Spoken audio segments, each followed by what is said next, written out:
آقا صلی اللہ تعالیٰ علیہ وآلہ وسلم کے صحابہ وہ پاکیزہ لوگ ہیں جنہوں نے اپنی ساری زندگی نبی کی محبت میں، نبی کے پیار میں، نبی کی عقیدت میں، نبی کے عشق میں گزاری ہے۔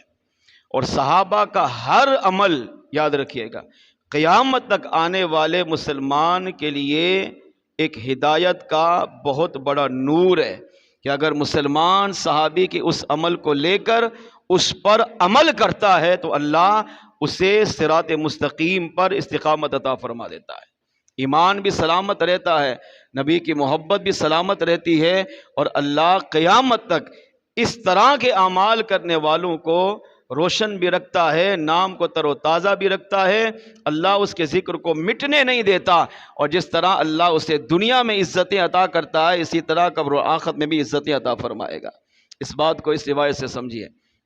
پیارے آقا صلی اللہ تعالیٰ علیہ وآلہ وسلم کے ایک صحابی سیدنا تمیم داری رضی اللہ تعالیٰ عنہ فرماتے ہیں جب پیارے آقا صلی اللہ علیہ وسلم مکے سے مدینے ہجرت کر کے تشریف لائے تو مسجد نبوی میں مدینے پہنچ کر سرکار نے جو سب سے پہلا کام کیا وہ مسجد بنائی، مسجد نبوی کی بنیاد رکھی، پھر آہستہ آہستہ مسجد نبوی کو وسیع کیا گیا۔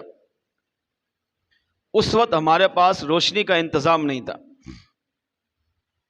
تو ہم مسجد کے اطراف میں آگ جلاتے تھے، اور خاص طور پہ فجر، مغرب، عشاء، کیونکہ اندھیرا ہوتا ہے اس ٹائم، تو مسجد کے اطراف میں آگ جلاتے تھے۔ جب وہ آگ روشن ہوتی تو اس کی جو روشنی مسجد نبوی میں پہنچتی، اس روشنی میں آ کر ہم یہ نمازیں ادا کرتے تھے، کیونکہ افضل اعلیٰ یہ ہے کہ نمازی نماز روشنی میں پڑھے، تاریکی میں نہ پڑھے، اتنی تاریکی نہ ہو کہ اسے پتہ ہی نہیں چل رہا ہو بلکہ گھبرا رہا ہو، تو اس طرح نماز پڑھنا مکروہ ہے۔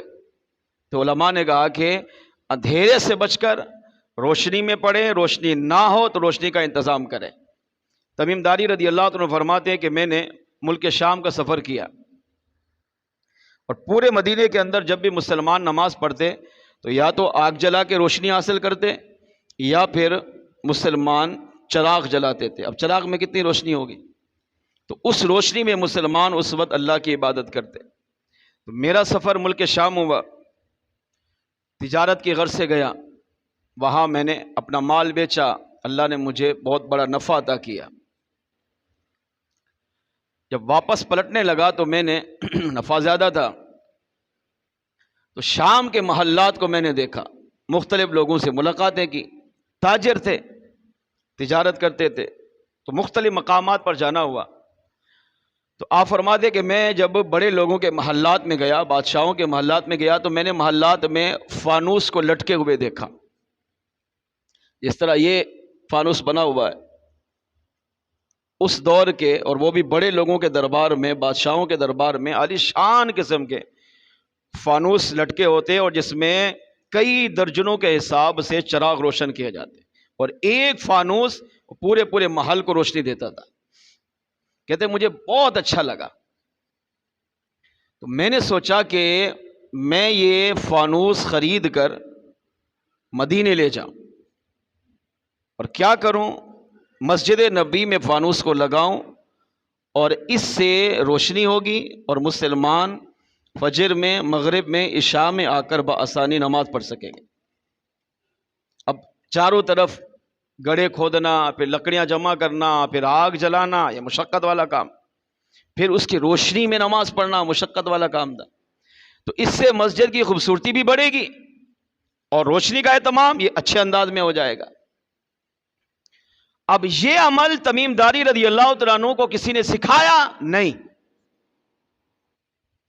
اسی ایک حدیث کو اگر ہم یاد کر لیں نا ساری زندگی، کبھی شیطان کے بہکاوے میں مسلمان آ ہی نہیں سکتا۔ صرف اسی ایک بات کو یاد کر لیں۔ کیا سوچا وہاں کھڑے کھڑے کہ جاتے ہوئے فانوس خریدوں گا؟ اچھا فانوس ظاہر ہے بڑے لوگوں کے دربار میں ہوتا تھا، بادشاہوں کے دربار میں ہوتا تھا تو مہنگا تھا۔ اب ایک طرف دیکھ رہے ہیں کہ میری تجارت ہوئی ہے، پیسہ بہت ہے، نفع بہت کمایا ہے، اور دوسری طرف مجھے فانوس خریدنا ہے، اور فانوس مہنگا بھی ہے، اگر میں یہ خریدتا ہوں تو میری یہ ساری رقم اسی پہ خرچ ہو جائے گی۔ تو اب جو میرا مقصد مدینے سے سفر کر کے ملک شام آنا، مہینوں کا سفر کرنا، ہزاروں کلومیٹر کا سفر پیدل کرنا، اپنے بیوی بچوں کے لیے حلال رزق کمانے کے لیے جانا، یہ بھی ایک طرف سوچ ہے، مگر ایک سوچ یہ بھی تھی کہ اگر میری یہ ساری رقم یہاں خرچ ہو جاتی ہے تو ہو جائے، اگر میری وجہ سے اللہ کا گھر روشن ہو جاتا ہے، مسلمانوں کو اس سے فائدہ پہنچتا ہے اور میرے آقا اس سے خوش ہو جاتے ہیں، تو فرماتے پہ سمجھ لو اس ساری محنت کی قیمت اللہ نے دنیا میں ہی وصول فرما دی، سب کچھ مجھے دنیا میں مل گیا۔ اب بازار گئے، فانوس خریدا، مہنگا تھا، اپنی ساری رقم اس پہ لگائی، بڑی محنت سے ملک شام سے مدینے تک اس کو سنبھال کے لائے، اس کی دیکھ بھال کی۔ یہ تھے وہ لوگ جن کو دین سے محبت تھی، یہ تھے وہ لوگ جن کے بارے میں اللہ نے کہا ان میں سے ایک کی پیروی کرو گے تو بھی تمہاری نجات کے لیے کافی ہے۔ یہ وہ پاکیزہ لوگ ہیں جن کا تذکرہ اللہ نے قرآن میں کیا، جن کے بارے میں کہا قیامت تک آنے والے میرے بندو ایمان لانا ہے تو اس طرح لاؤ جس طرح میرے محبوب کے صحابہ مجھ پر، میرے محبوب پر ایمان لائے۔ 1,24,000 صحابہ میں سے ایک صحابی کی اگر پیروی کرتا ہے تو آقا فرماتے ہیں تیری نجات ہو گئی۔ کتنے جید لوگ تھے، کتنے صاف ستھرے پاکیزہ لوگ تھے، مگر عمل دیکھیں کتنا کمال کا کیا۔ فانوس لے کر آئے، پورا سفر سنبھالا، ٹوٹے نہیں دیا، چوری سے بچایا، لوٹنے سے بچایا۔ المختصر کئی ماہ کا سفر کرتے کرتے مدینے پہنچے۔ اب ایک طرف محبت میں لے کر آئے، مسجد میں لگاؤں گا، روشنی کروں گا، مسلمانوں کو فائدہ ہوگا، ہو سکتا ہے آقا خوش ہو جائے، مگر ایک طرف یہ بھی خیال تھا کہ ہو سکتا ہے سرکار ناراض ہو جائے، کہ آقا نے اگر پوچھ لیا تمیم داری کس سے پوچھ کے یہ کیا ہے، اپنی ساری زندگی کی جمع پوجی، سارا مال تجارت اسی پہ خرچ کر دیا، اگر سرکار نے ناراضگی کا اظہار کیا تو میں کیا کروں گا، اگر حضور نے میرے اس عمل کو پسند نہیں کیا میں کیا کروں گا۔ یہی سوال آپ سے، اپنے آپ سے، قیامت تک آنے والے ہر مسلمان سے، کہ آپ جو عمل کر رہے ہیں ہمارے اس عمل کا مقصد یہ یا تو اللہ راضی ہو یا محبوب راضی ہو۔ اگر پتہ چل جائے کہ میرے اس عمل سے اللہ راضی نہیں تو وہ عمل نہیں کر سکتے، اگر پتہ چل جائے کہ میرے اس عمل سے مدینے والے آقا خوش نہیں ہوں گے بلکہ ناراض ہوں گے امتی، وہ عمل نہیں کر سکتا۔ مگر صحابی رسول نے کیا، ابھی تک پتہ نہیں ہے کہ آقا خوش ہوں گے یا ناراض، اگر خوش ہو گئے تو کمال ہو گیا، اور اگر آقا نے ناراضگی کا اظہار کیا تو پھر یہ ساری محنت، یہ ساری مشقت، یہ ساری جمع پونجی خرچ کرنا یہ برباد ہو جائے گی۔ یہ صحابہ کا ایمان تھا، یہی ربیع الاول کا پیغام ہے، یہی میلاد مصطفیٰ کا پیغام ہے۔ ہر وہ عمل کیجئے جس سے آپ کو پتہ ہو کہ میرے اس عمل سے یا تو رب خوش ہوگا یا مدینے والے آقا خوش ہوں گے، چاہے نہیں جانتے کہ اس عمل کے بارے میں اللہ نے کہا کرو، نہیں پتا، اس عمل کے بارے میں مدینے والے آقا نے کہا کرو، نہیں پتا، مگر اتنا جانتے ہیں کہ یہ عمل گناہ نہیں ہے، یہ عمل ناجائز نہیں ہے، یہ عمل حرام نہیں ہے، یہ عمل شریعت سے ٹکراتا نہیں ہے، یہ عمل اسلام میں منع نہیں ہے۔ اب اسلام میں ہے یا نہیں ہے بس اتنا پتہ ہے، اسلام نے روکا نہیں ہے، وہ عمل کر لیں کیونکہ اس سے رب بھی راضی ہوتا ہے، اور جس کے لیے کیا وہ مدینے والے آقا بھی امتی سے خوش ہو جاتے ہیں، اور خوش بھی ہوتے ہیں، انعامات سے بھی نوازتے ہیں۔ اب تمیم داری رضی اللہ عنہ فرماتے ہیں کہ میں نے مغرب کا وقت ہوا تو اب میں خود لگانے سے ڈر رہا تھا، تو میں نے اپنے غلام کو بلایا اور اسے فانوس دیا، بازار گیا، زیتون کا تیل خریدا، ان تمام فانوس میں زیتون کا تیل بھرا، پھر آگ کو روشن کیا اور غلام سے کہا جا کر یہ مسجد نبی میں لٹکاؤ۔ غلام گیا اور مغرب سے پہلے اس نے لٹکا کر اس کو روشن کر دیا۔ بلال حبشی رضی اللہ عنہ فرماتے ہیں مغرب کی نماز کا وقت ہوا، میں مسجد نبی میں داخل ہوا، ایک بلند مقام پہ چڑھا اور میں نے مغرب کی اذان دی، اور اذان سنتے ہی صحابہ کرام علیہم رضوان سارے مسجد کی طرف دوڑ پڑے۔ کچھ دیر گزری، مدینے والے آقا صلی اللہ علیہ وسلم تشریف لائے، میرے آقا نے آ کر دیکھا تو آج پوری مسجد چمک رہی ہے۔ جس طرح ربیع الاول کا مہینہ آتا ہے تو ہم اپنے گھر کو لائٹنگ کر کے چمکاتے ہیں، اپنی مسجدوں کو روشن کرتے ہیں، پورا سال نہیں کریں گے مگر ربیع الاول میں کریں گے۔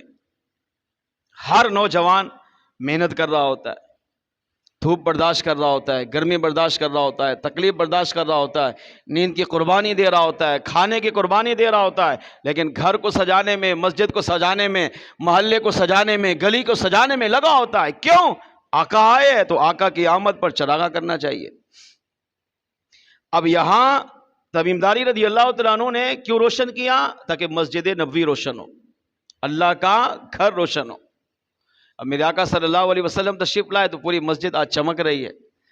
آپ تشریف لائے، آپ نے مغرب کی نماز ادا فرمائی۔ نماز مغرب کے بعد میرے آقا صلی اللہ علیہ وسلم نے صحابہ کی طرف منہ کیا اور فرمایا من فعل ھذا، یہ کس نے کیا ہے؟ اب کوئی عام بندہ ہوتا تو فوراً کہتا میں نے کیا ہے، تاکہ میرا نام آئے، میری تھوڑی واہ واہ ہو جائے۔ ہزاروں لوگوں کے سامنے پوچھا جا رہا ہے بھائی یہ کام کس نے کیا ہے، تو ظاہر کرنے والا پہلے ہاتھ کھڑا کرے گا، مگر یہ صحابہ تھے۔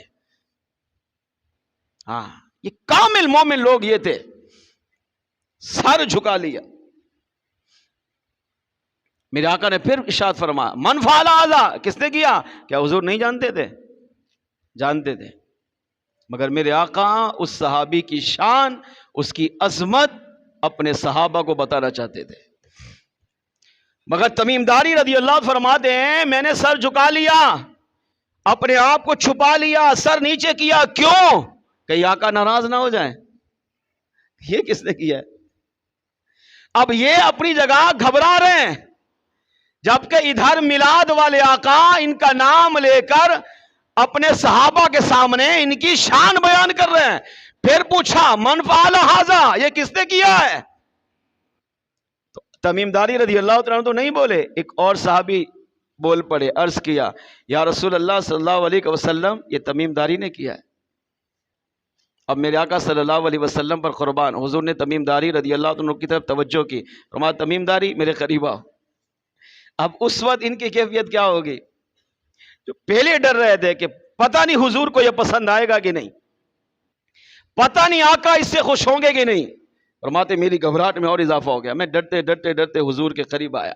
میرے آقا صلی اللہ علیہ وسلم نے مجھے سامنے بٹھا، اب میں حضور کے سامنے بیٹھا ہوں، ہاتھ بندے، سر جھکے، آنکھیں بند ہیں کہ پتہ نہیں حضور کیا فرمائیں گے، مگر میرے آقا صلی اللہ تعالیٰ علیہ وآلہ وسلم پر قربان۔ نبی کی محبت میں بس مسلمان جو عمل کرتا ہے نا وہ کام ناجائز نہ ہو، بس اسلام نے منع نہ کیا ہو، چاہے قرآن میں نہ ہو، حدیث میں نہ ہو، صحابہ کے دور میں نہ ہو، 1400 سالہ اسلامی تاریخ میں وہ کام نہیں تھا، آپ نے 15ویں صدی میں وہ کام نیا شروع کیا، اسلام نے منع نہیں کیا، اس کام کو کیجئے، کیونکہ وہ کام رب کی بارگاہ میں بھی مقبول ہے، مدینے والے آقا بھی اس کام کرنے والے کو پسند بھی کرتے ہیں، آقا اسے انعامات سے بھی مالا مال فرماتے ہیں۔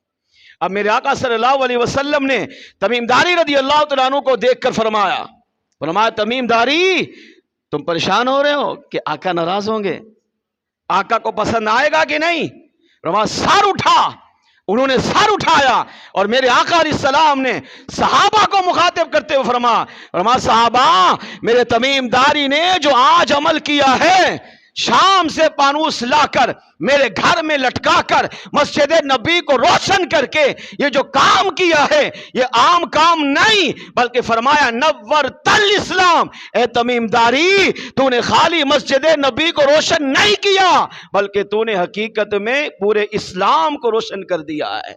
ظاہراً یہ لگتا ہے کہ تو نے مسجد نبوی میں فانوس لٹکا کر مسجد نبی کو روشن کیا، نمازوں کے لیے اہتمام کیا ہے، مگر حقیقت یہ ہے کہ یہ ایسا ہے جیسے تو نے میرے پورے اسلام کو روشن کر دیا ہے۔ اللہ جس طرح اسلام کو روشن کرنے والے کو ثواب عطا کرتا ہے، فرمائے وہی ثواب اللہ تجھے فانوس لٹکانے کی برکت سے تمہیں بھی عطا فرمائے گا۔ اب یہ کم سعادت تھی. ایک طرف ہے اسلام کو روشن کرنا.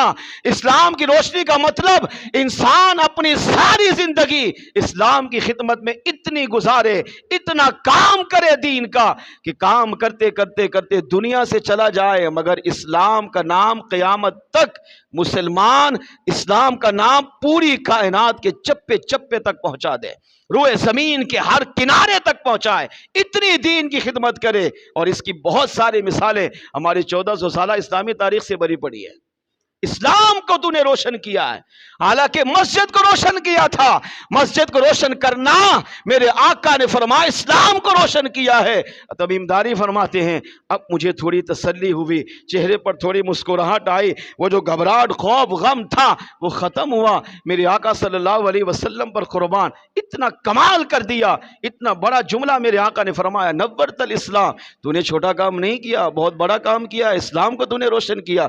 یہ بھی کافی تھا, مگر قربان یا رسول اللہ آپ کا امتی آپ سے بس محبت سچی کرے, آپ کی محبت میں جو بھی جائز کام کرتا ہے آقا اس سے کتنا خوش ہوتے ہیں. سنو میرے آقا صلی اللہ علیہ وسلم نے یہاں تک ارشاد فرمایا لو کانت لی ابنتن, کاش مجھ محمد علیہ السلام کی بیٹی ہوتی, لزوجتکہا, تمیم داری میں محمد علیہ السلام اپنی بیٹی کا نکاح بھی تم سے فرما دیتا. مگر اس وقت میرے آقا صلی اللہ علیہ وسلم کی کوئی شہزادی موجود نہیں تھی, مگر تمنا کی. کیا نبی امتی کے لیے تمنا کرے یہ کم سعادت ہے؟ امتی کو بیٹی دیتے یہ تو ہے ہی کمال, مگر تمنا کی اس وقت بیٹی نہیں تھی میرے آقا کی کوئی.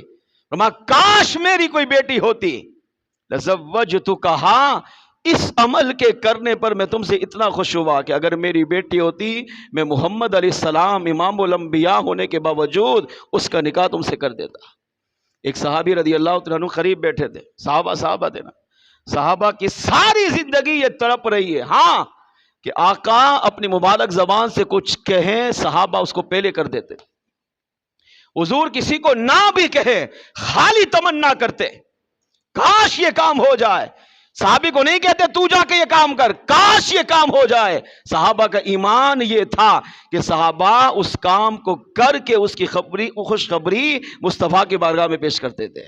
اب میرے آقا صلی اللہ علیہ وسلم نے تمنا کی لو کانت لی ابنتن, کاش کہ میری بیٹی ہوتی, لزوجتکہا, میں اس کا نکاح تمیم داری تم سے کر دیتا. مگر قربان یا رسول اللہ آپ کے صحابہ پر ایک صحابی قریب بیٹھے تھے, عرض کیا یا رسول اللہ صلی اللہ علیہ وسلم اگر کرم فرمائیں تو میری نوجوان بیٹی ہے, میں چاہتا ہوں کہ آپ اسے اپنی بیٹی میں قبول کر لیں, اپنی بیٹی سمجھ کر اس کا نکاح تمیم داری سے کر دیں. کیوں کہا؟ کیونکہ حضور نے تمنا کی, حضور نے خواہش کا اظہار کیا. صحابی تڑپ گئے کہ حضور خواہش کا اظہار نہ کریں, اظہار کریں اور ہم پورا نہ کریں, یہ نہیں ہو سکتا. عرض کی آقا میری بیٹی موجود ہے اور میری بیٹی آپ کی بیٹی ہے, کائنات کی ہر بیٹی آپ کی بیٹی ہے, اگر آپ کرم فرمائیں تو میری بیٹی کو قبول فرما لیں, اس کو اپنی بیٹی سمجھ کر اس کا نکاح تمیم داری سے کر دیں. میں چاہتا ہوں کہ اس کے ذریعے اللہ آپ کی تمنا کو پورا فرما دے. میرے آقا صلی اللہ علیہ وسلم نے وہیں بیٹھے بیٹھے مسجد نبوی میں ان صحابی کی بیٹی کو قبول کیا, اپنی بیٹی سمجھ کر مصطفیٰ جان رحمت صلی اللہ علیہ وسلم نے اس کا نکاح تمیم داری سے فرمایا. اس سے پتہ چلا کہ پیارے آقا صلی اللہ تعالیٰ علیہ وسلم کی محبت میں, نبی کے پیار میں, نبی کے عقیدت میں, نبی کے عشق میں امتی جو کام کرتا ہے, چاہے وہ کام پچھلے دور میں نہ بھی ہو, قرآن و حدیث میں نہ بھی ہو, کسی نے بھی نہ کیا ہو, مگر وہ کام اچھا ہو, کام ناجائز نہ ہو, قرآن و حدیث سے ٹکراتا نہ ہو, قرآن و حدیث کے خلاف نہ ہو, قیامت تک آنے والا مسلمان اس کام کو خوش دلی سے کر ڈالے, کیونکہ اس کام سے کریم رب بھی خوش ہوتا ہے, میلاد والے آقا بھی اس کام کرنے والے سے راضی ہو جاتے ہیں. اب آپ دیکھیں تمیم